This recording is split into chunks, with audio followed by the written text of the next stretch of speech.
immediately make me feel like I need to clear my throat. So please know if you can't hear as we go on, because I may move away from the computer a little or something like that, and that might be it. Today's topic is Seesaw, and I welcome you. My name is Sarah Ogden. To let you know that I screeched in at the last minute because my daughter was very sick, and we just found out that she has ulcers that are possibly bleeding. And so I got off the phone with the doctor at 3:30, and here I am. So I'm going to have this wonderful, peaceful stream of consciousness activity because I do have a plan. But if I have to stop or take a call or anything, Heather's going to take over for me. And so I wanted you to know in case we do have something come up. Let's see, Risa, you don't have audio. There's a button at the top left called Quick Start. It's in the right under kind of file edit share. And if you click Quick Start, it should have a round button that says Connect Audio.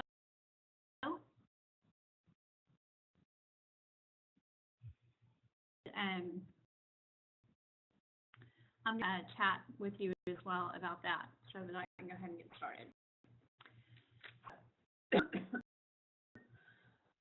Excuse me, gracious. All right, so we are going to look at some things about Seesaw that are new, because there are some things that are not necessarily that new to some of you, but things like the activity built in. We're going to look at some apps that work well with Seesaw and some things like that.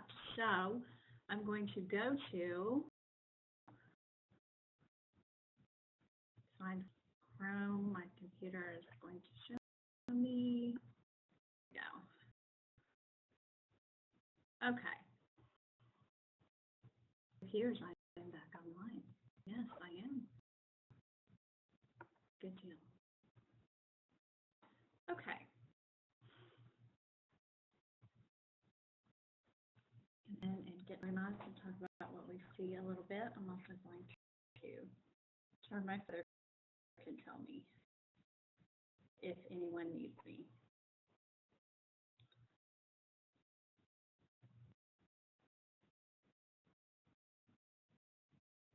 Okay, so is a digital portfolio, basically, and we will touch briefly on the fact that you can have your families connected to it, but you do not have to. It is a wonderful feature for everything from letting parents see their kids today, if they're special needs children or if they're in Ready, Set, Go or things like that, to having an actual portfolio of work that they've done throughout the year. So it can be very, very helpful for documentation. It's also the biggest thrill for the kids themselves and a good record for them to have for the year. Now,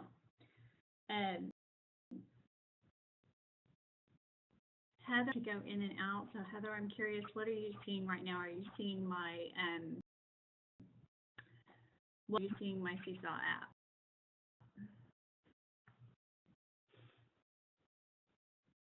La la la. Okay. All right.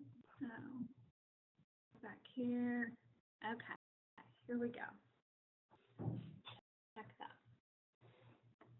All right. Completely off of the line, which means I cannot hear chat at this. So let Heather know if you have any needs, and welcome everyone. It looks like we've got a good crowd today. To start out with the basics, but very, very, very briefly. We're in a class from a teacher's viewpoint. This is just called a template class. I have 4 classes over here with has 120 responses. I've been a very negligent teacher. I haven't gone through their work. But I have some different classes.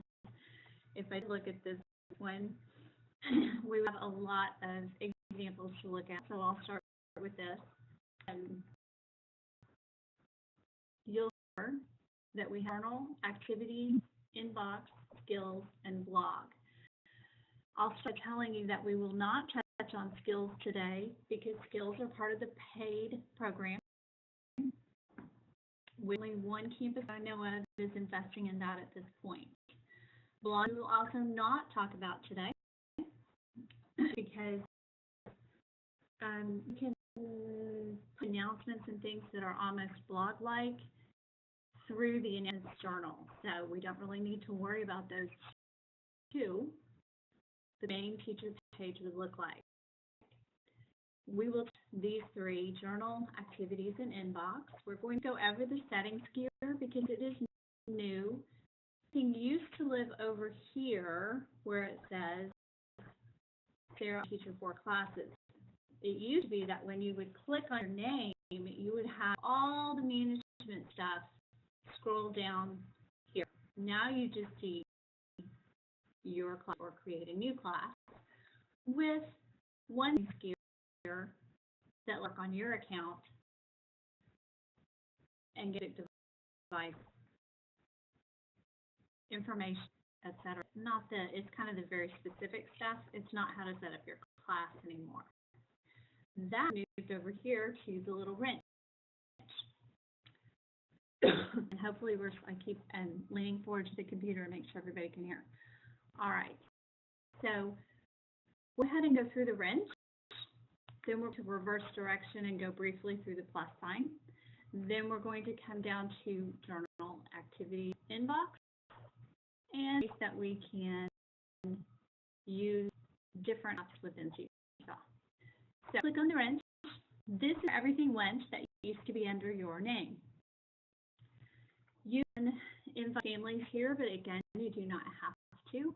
I have some classes that I work with that really love Seesaw, but because they're getting to know it this year, they are wanting to look at features and add some depth and rigor to what they put into the portfolio, and then invite the families once they have that worked out.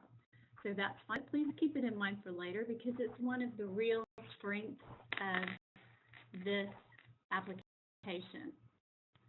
Student colors here if you should need it.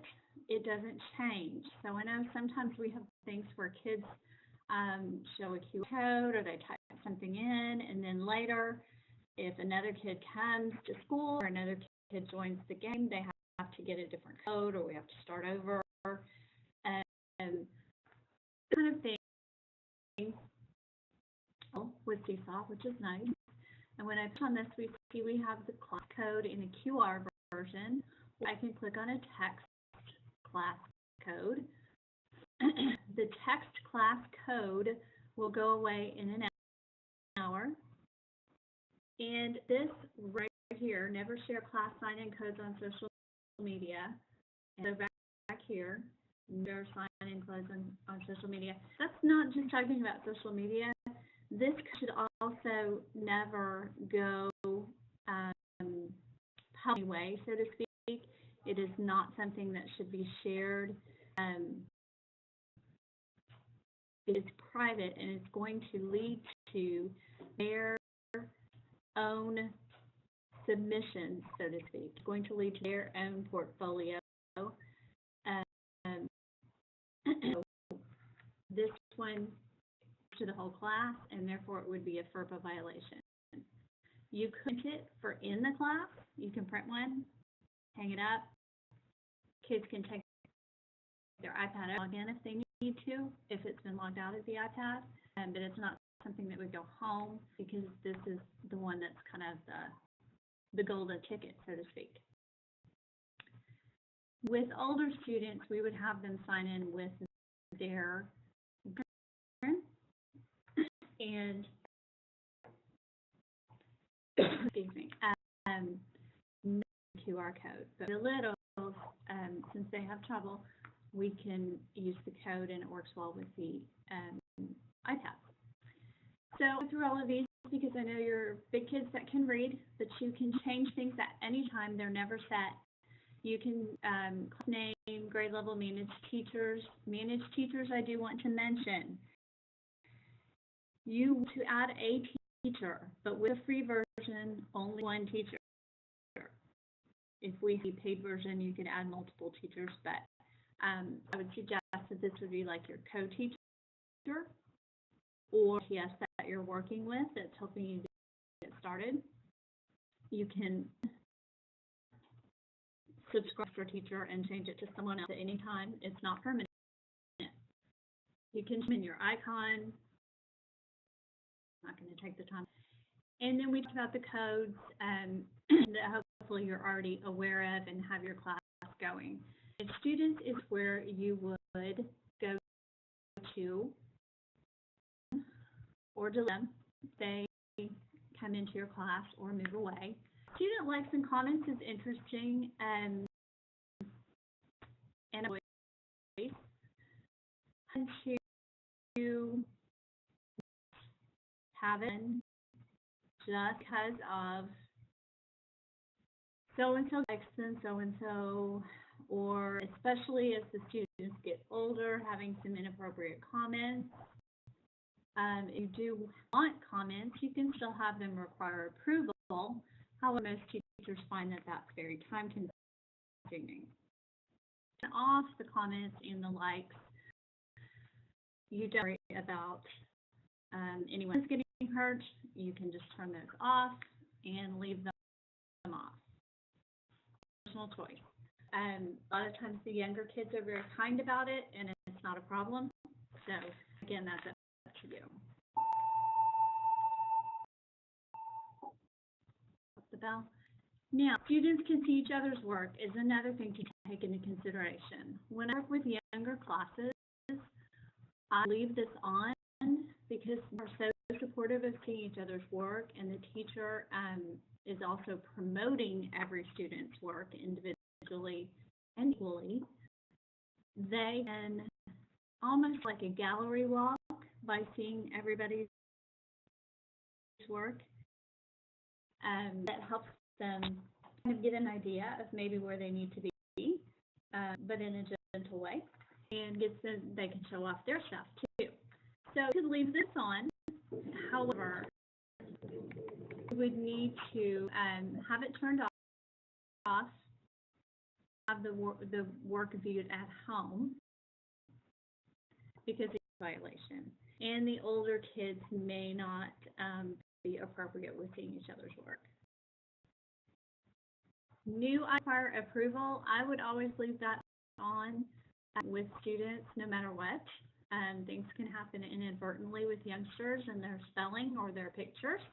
As we know, if we've ever taught first or second grade for years. Leave that and give things a run by before you submit them to the class stream. And yes, editing becomes important. Reasons you want them to be able to go prove. A lot of times they don't follow all the instructions, and you need them to be able to make a copy and continue working. You also want them to be able to work on things that you share with them. Family, not going to really go there too much because it's very self-explanatory. If you do want to do it, you would enable family access and invite them. You can invite 10, I believe, and Heather can tell me in the chat if that's not correct anymore. Family members per child, but they each receive a unique code. It's very compliant with privacy laws. So you can one and dad one and grandma one, that kind of thing. But then you can say same thing with like comments sharing. Should everyone know that the food truck is now available in the front of the school? No idea. I was doing at a campus food truck. I may have to let Heather take over. If anybody knows me, they know I love my food. Oh, just kidding, Heather. I think I can hold on. I've got a bag of Funyuns and a thank you. Folders. Folders are an interesting topic of conversation, and I don't want to spend too long on them. But you want even your youngest users can sort their work into folders if you want them to. Older students, they may have a folder for what period they're in, first period, second period, third period. you may have a folder for maybe even in 4th or 5th grade, you may departmentalize, so they may be group A, group B, group C. But you can also, more typically probably at the primary level and intermediate level, you can sort by content area. So you can make a folder, and you create a folder right here. You don't have to do it in another spot. You can go in, assign folder, not a pink fan, may have used purple. We'll go with green. And we'll call it science.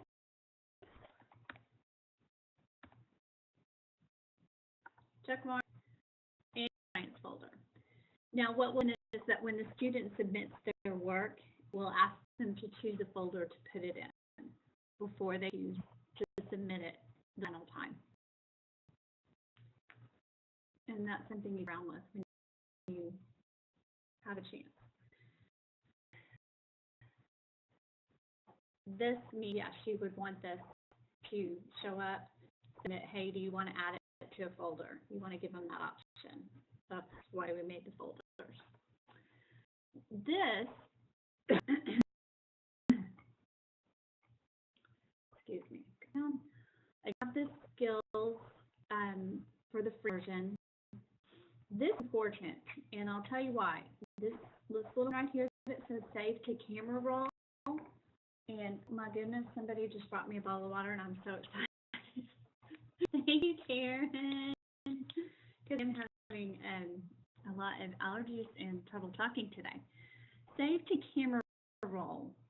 Now, any picture that's taken within the Seesaw app to get the camera roll to have a copy in there.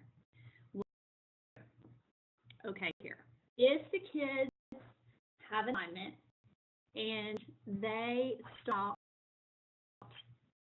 with that and they all around and take these pictures, but not complete the activity and they get their work, and then another class gets a hold of those iPads, those pictures are actually gone.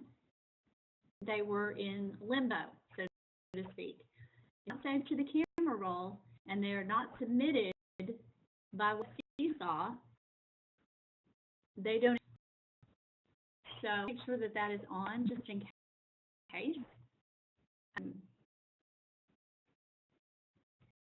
Yes, iPads will ask that question, and we can go back and put in the camera roll settings if we need to. But we do have that so that if they get and they haven't submitted their work, they'll still have the image that they started with. Okay, is everything that's in our class setting that now lives over here in our little screwdriver. And I'm going to take a drink of water. I'll think about that for a second.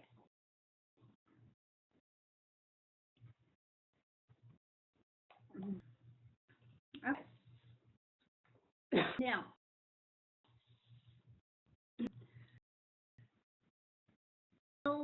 white plus sign in the green circle, and I forgot the green plus sign, so bear with me if I do.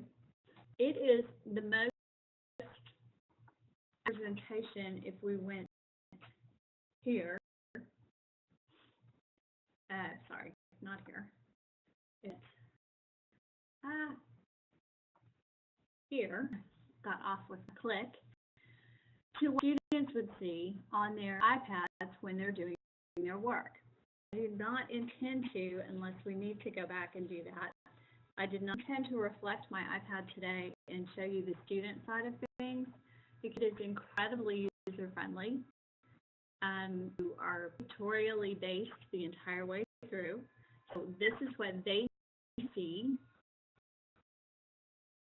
You can take you could also go to the camera roll. They'll have that as an option. You can take video, do a drawing, insert, write a note that we're going to talk about this as a teacher, so you can get from your Google Drive. But there are icons like this that they can do so that they can picture and layer on top of that picture. So I'm going to, let's see. think I'll take a photo. I got my gray hairs. How's that? Activity. Here's what you to see. Once to take the photo, and of course they're on the iPad, so the screen's not going to be pointing at them. They'll take a picture of their math manipulatives or their science experiment or a page in a book. And we'll talk more about that in a little while. What I wanted you to see is that you have so many options.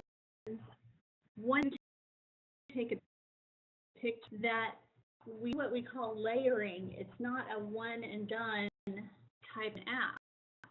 You can have pictures, you can record on top of them, you can draw on top of them, you can label them. With label, you can do a caption label, or you could actually label on top of the picture, and then of course you can rotate if you need to. So we can make Mrs. Ogden go upside, and they could label gray hair. Okay, we've got style options, so I want to really let y'all know that I'm excited about my gray hair. I make it purple. Guess I'd make it gray, but no, I can try. So all of these options that I have, create things for my students, lessons, they have the option to be doing and turning in for their work. And it's the point that we them and we want to have creative products. So as I move into the next section, which is about the activities and some of the neat kind of pre-made lessons you can have, please keep that in mind, that if you have done for them, then it can become just a worksheet, basically, that's in a really neat app and goes into their digital portfolio. So we try to have some freedom for them to be adding enough substance to where it is a student created product. I hope it makes sense, and we can touch on that again in a little while. So I could use my gray hair maybe, I don't know. I could change my style. All right, I draw. All the gray hairs. There they are, coming in on the side. Okay. Green mark when we're finished. Bring back to the ability to label, draw, or caption, and also to record. I'm going to give you a recording about my gray hair. I think that might just drive some of you away. I'm going to green check mark. I'm going to pick to be Shelby Adele today. And mark. And remember that I turned on the option to ask about folders on purpose. I want them to be able to sort their work so that I can view their work by that topic later. I look at just their math stuff, I click on the math folder, and I don't have to weed through the rest of it. That's definitely math because we were counting all the gray hairs. So I'm going to click folder and green check mark. And there it is. Now, super cool to know this. You can print a PDF of your work. I think counting the hairs too. Okay, when we go to view and print PDFs, this is one of my favorite things. Like a little book of all of my stuff or all of the stuff. And what this is, it'll have a date, my name, and the QR code. You need a QR code to see because the image will print. But let's think about why a QR code might be awesome. Remember that we could do recordings, videos, and import from other apps that also have video capabilities. That code would lead straight to that multimedia presentation, so that even if you have not attached families to your child's portfolio, your student's portfolio, still get that piece of paper in their kid's notebook at the end of the day and pull that. I go, look, let's scan this on mommy's phone. And it leads to a wonderful video of acting and talking and singing and dancing and everything else. So that is a wonderful feature that I think they do. Again, I could print this portfolio for them if they're not as something to keep. All right. Find my little screen. That's a little tips there. Okay. I want to make too far off task. We've talked about things you can do with the camera roll, all of that kind of stuff.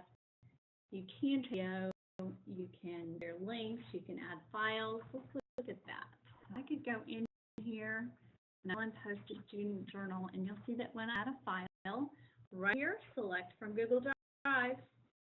So yes, I can get from my computer. I can get, they have to be the image, and we can get it from Google. I have in there. Yeah, I promise. Okay, it's thinking. You can also upload a video. So I think since that's pretty self-explanatory, I will not wait. I will go right back. You can keep going. I don't want to run out of time. And I love to have fun, but that picture is just too horrific. I cannot stand it any longer. So blah, blah, blah. There we go. All right. Now, I did mention that we want to think about content for all of the that we do the activities. And as we look at activities, we will definitely discuss that. Journal, and I just wanted to kind of give you like the organizational overview for the journal, because right now, if I click on journal and journal, I'm looking at all 280 items in giant long string. But I'm about ready to have a conference with Britney Spears' parent, and I need to have some work to show. I could make that little booklet, or I could just pull up her work and show it. But all it shows you is submissions from her. Same Emily Blunt, love her voice, can show Chuck. Or I can show by folder. And you'll note here, the folder put it in also show right here. Now, I mentioned that it was going to learn to edit their work. If they have something and they talk to you about it, and you said, you know, this is just not going to cut it, I need you to do 3 steps that you completely forgot to do. These dots are not only where you could print and get that QR code that I saw, or because it do the picture and the QR if you choose print, you could also copy and edit. That would make another copy of the pumpkin pie with the ability for you to complete the missing steps.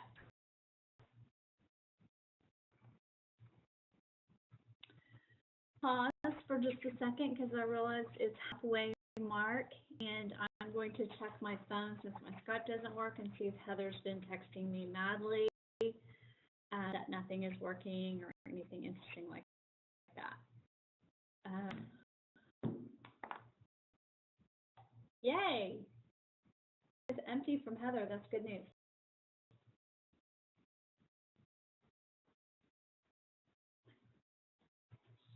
Yay. Okay. Heather says we're all good.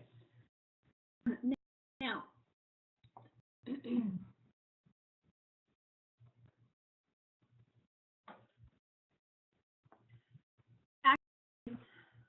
in my head, I have live, I know. Activities kind of goes hand in hand with what we think of as task cards. So I'll be back and forth a little bit when we talk activities. The idea behind task cards and how these can help us. Now, why do I have 123 things in my inbox? Well, because it's got all notifications in it of things that I have not okay to be in the classroom yet. So it's not drastic. Show up over here. Basically saying, hey, everybody's added their stuff. You need to go check their work. And it can give me my messages. If I have messages from families that are attached, if I have decided to do that. It's where you would have messages, but it's also where you have notifications of things that you need to go and check and to be in the classroom or not. 123 is driving me crazy. All right. Activities. This is the most significant new thing that they have done in a while. They're compiling a bank of lessons for use and with activities have some things that scroll down that have instructions already with them.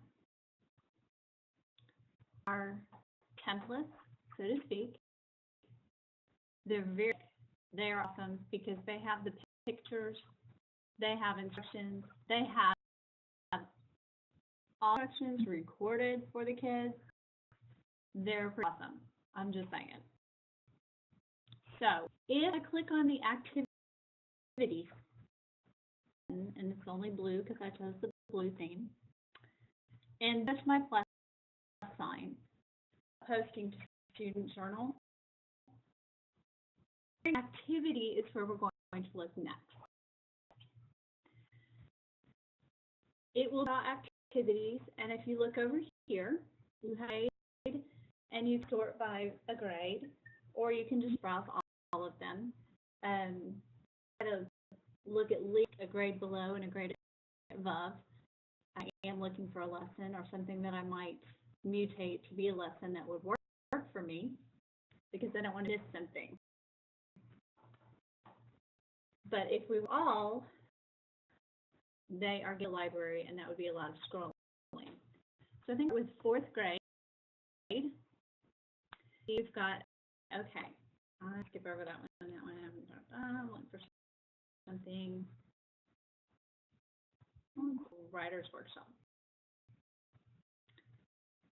Okay, I think this is really, really, really nice because it allows the students to be heard without really coming up to the front of the class and reading their story. I want all of our kids to feel heard and to have their work known and shared and valued. So this nice little example of that. It's like writing, and go over and click on view.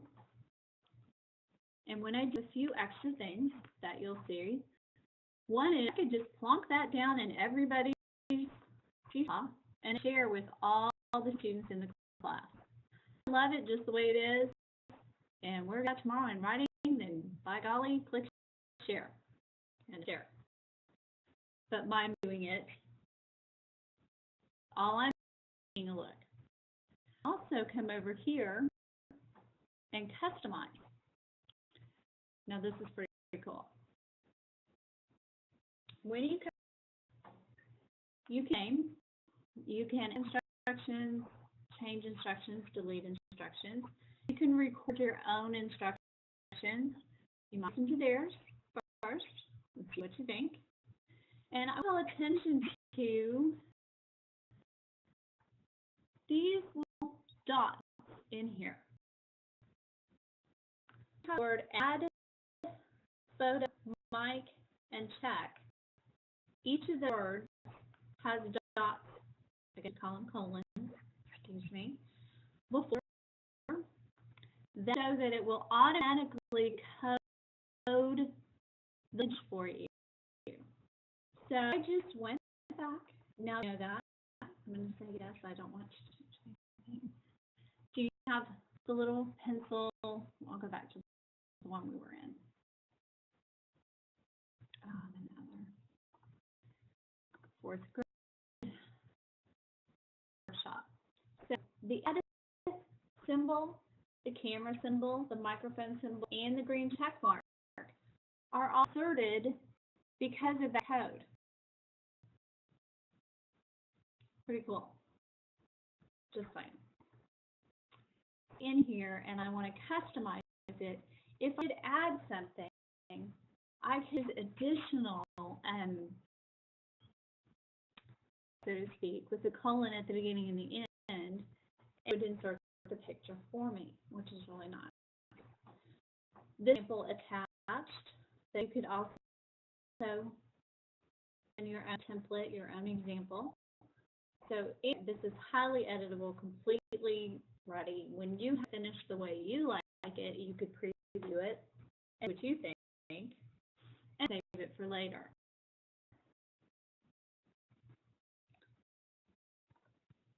Back, you've got an orange bar. It's not there yet. It's okay. It could be when I'm ready, but right now it's in holding, so to speak, in my saved for later section. Now, if I come back, you'll see I have the activities. Activities now shows 3. And so this is where I put activities that I have done. Writer's workshop that I actually didn't make changes to, but it thinks that. And then a geo board and a hundreds board. To develop an activity around the geo board and the hundreds board. Do that very easily. And we'll see how time goes for that. But this is where I wanted to bring in the task cards, because I could post this geo board right now, if that makes sense, without an assignment specifically, without saying draw 3 triangles, make 1 blue, 1 red, 1 yellow. Use the ring tool to tell me which one is right triangle. Okay, so I question. But it's to the geo board, because I love the idea of everybody having something to do all the time in my classroom, and stations to be going on, and for having them that do not ever sound done to this as it is. Came a little dot, so I could add it. Okay, I can add my example, voice instructions, save for leaks, preview. Okay. When I was with the students, the reason I didn't make a lesson to get it is because I actually have some generic little task cards. And are not rocket science, because I want to work smart as a teacher, not stay till knock. So paper with some instructions like what a minute ago. They might say, make 4 shapes, each 3 sides, 4 sides, 5 sides, and 6 sides. Use the labeling tool to give the shape names. Then the paper might say something totally different, maybe very similar, but just change the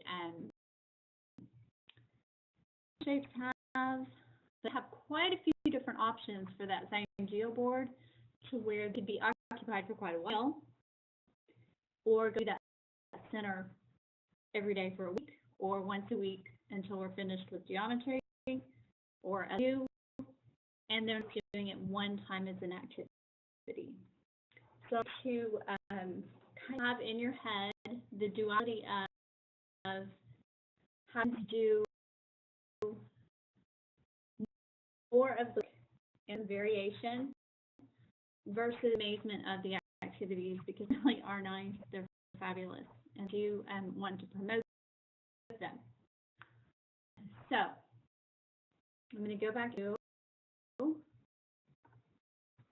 activities. I also have, let's see,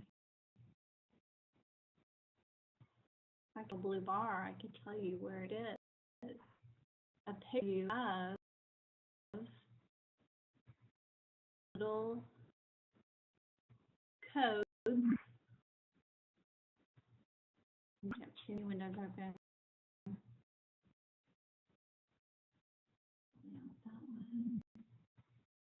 That one. Thank you for your patience. I wanted to show you what some of the codes were. Not one. Okay, I probably back arrowed away from it. But that's one of the last things I was going to show you is how amazing it is to get help from Seesaw when you don't really know what to do. So before I do the activity, though, I do explain to you how to share an activity with another teacher, because if you do go through all this work, likely you don't want everybody else to have to do it as well. You'll see right here in Seesaw activities, there's nothing to share or anything because everybody that has Seesaw has them, so there's no need. But if I go to my activities and I click my three little dots down on the bottom, it's really hard on this Writer's Workshop template. As you know, you saw me slaving over it just a little while ago. I'm going to go right here. I can edit because maybe we're more advanced now and I want to re-export to them with additional instructions and have them do an additional piece of writing. That's fine. So you can always edit your activities and save them in a different format. But if I get activity link, options, and what I do is get a link down here to give to my colleagues so they can have that lesson as well. So I highlight this and I copy it. I paste that into an email to my colleague Heather, and she would email, copy that link, and paste it in her browser. Or on it, theoretically, hopefully, it would open right up, depending on your browser, and lesson to save to her own. So it's, there's no asking permission, there's no you can only view it. It'll say created by me, but she can still take it and make it her own. So you share the lessons you do make. So I recommend that if you have a template that you tweak, even if you didn't make it from scratch, you go ahead and pop that link to your colleagues and friends so that we can start having a library of activities and make work easier on each other. Now, if I didn't do, and I'm like, whoa, way over my head, or maybe I just had to go to the bathroom and I missed part. They have an amazing help center that I have ever used, and it's help.seesaw.me. Help.seesaw.me. It says, you need to log in first. I can ask a question, I can search, but what I really like is if I scroll down a little bit, get started, basics, reading, printable things that you can use. Again, nice and easy setup. So if I go to beyond the basics, I love how they're just like, hey, what do you need help with? I missed the part of how do I share activities? making this activity, I tweaked it. How do I activities? Share activities with other teachers. Custom activity, share it with teacher friends who do that activity in their own classes. And this is neat. It's going to carry over any student stuff. It's just a template, so don't have to worry about that. Watch a YouTube video that basically tells you everything I told you about how to do it, or you instructions. So they have extensive center that's very easy to remember, and that they have in the help will have videos. They also do a great video kind of webinar PD on their own. They'll have 10-minute mini webinars that you can find during the Help Center as well. And then you'll see related activities over here. How do I customize it? Have something that we're not using anymore, schedule it. The Help Center is help.me. And then and scroll and see what you might want. Now, we have, I'm sharing for a second so that I can show you. Okay, this example an additional shortcut that we used for the template we're learning about right now. And where I get this from help.seesaw.me, right there, main pages. So basically, a lot of things will work if you just remember to put the colon at the beginning and the end. It's very, very helpful for our younger learners to have tutorial instructions. And that's one thing that I usually do tweak when using an activity, since I tend to work with younger students, is count some of the words. If you have a picture that says this label, I just use picture. So the fewer words, the better. And that is going to show you always, they being Seesaw, looking at apps and making sure that they work well with Seesaw. So these are some that work with Seesaw, and there are quite a few, as you can see. So, like we use, study, kids use Edmo, Code.org will go in, Book Creator, Prezi, Puppets, Shadow Puppets. So there's quite apps that import into Seesaw. App too, because app smashing is huge, and allow them to further layer a really effect by putting something into Seesaw and adding an additional piece to it. For example, Poplet is my favorite graphic organizer app of all time. It is not happy with iOS 11. I'm just going to throw that out there. So be careful if you use Poplet, if your app, if your iOS has been updated on your iDevice, you will find that Poplet's not very happy and won't work for you. But because of this conversation, I love Poplet.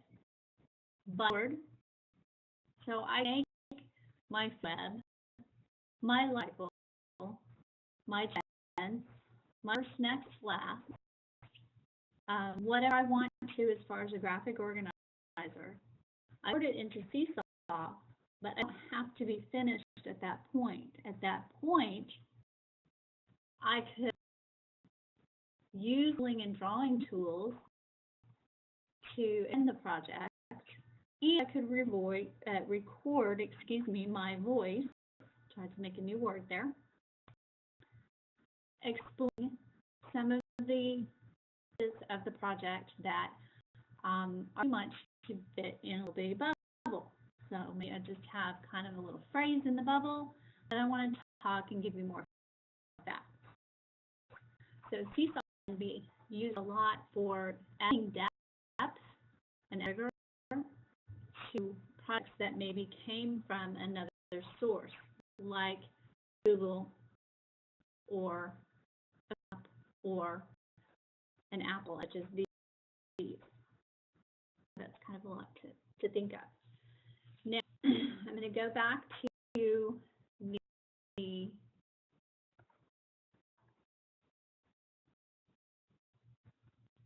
classroom briefly, because if you do week 5 challenge, you'll find that challenge is to make an activity. It's fully vague, so that you create an activity that is appropriate for your classroom, or whatever it is you're teaching now. Maybe you have some education students that could use a modified lesson. This would be perfect for that. So again, we go here, activity. You can look at what you want to do for your challenge. Just go up here, create new. So these, and we talked about these, but I want to call attention this time to the create new button because we're starting from scratch. Name it like. Let's see. To review your instructions in, and remember your little colon for your pictures. I think that's pretty cool. Love to see some of that. Template picture. Type in. The optional, but it'd be nice to have, you know, if you don't mind. And then finished. You've added a picture. You've added instructions, and we do say actually on there that if the students are younger, do add voice instructions. So let's just say we're going to do that since this is elementary anyway. So some voice instructions to assist them, and then choose save for later. So let me just type instructions. Give me a little tip here. Add voice instructions. Say. Is going to ask you to compare geometric shapes by sides, angles, and vertices.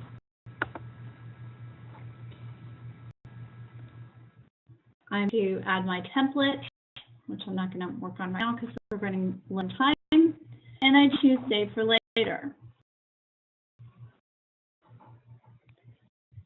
There is amazing complexity, and see right here, and you're going to get activity link and submit that on our form. So pretty much going to give you that one because a lot that we listened to today, and I'm really hoping that you will try some activities, try some depth with your lessons, and try some map smashing. And please remember your ITS. We love doing stuff like that. We help you with ideas of what to smash into what and what could be your activities, but we can also come in and model teaches. So please let us know how you can help. But I did want to give you a little hint on the week 5 challenge, and also leave a few minutes for questions since I covered so much. At least I feel like I covered so much. So hopefully you will absorb all that and it wasn't too overwhelming.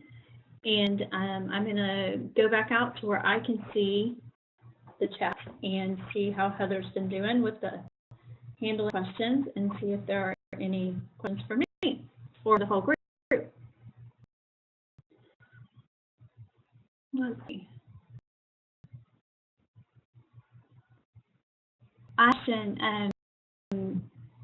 I think first what I was just talking about. What I was just talking about at the end was basically giving away the directions for challenge where you do the 3 things to get an hour of credit, the Weeks Through 9 challenge.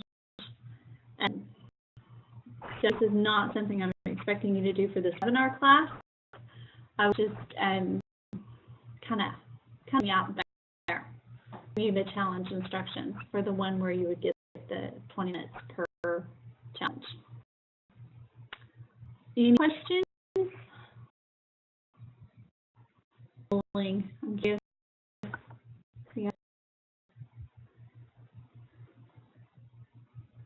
Do a bar.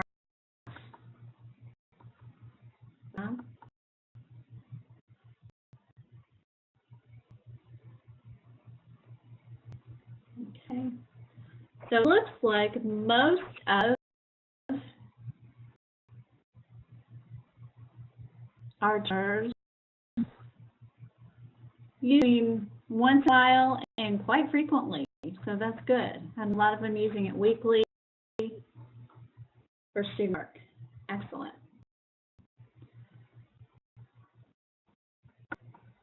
Okay. And let me go back to that. We'll build a recording of this training. I'm going to go ahead and stop the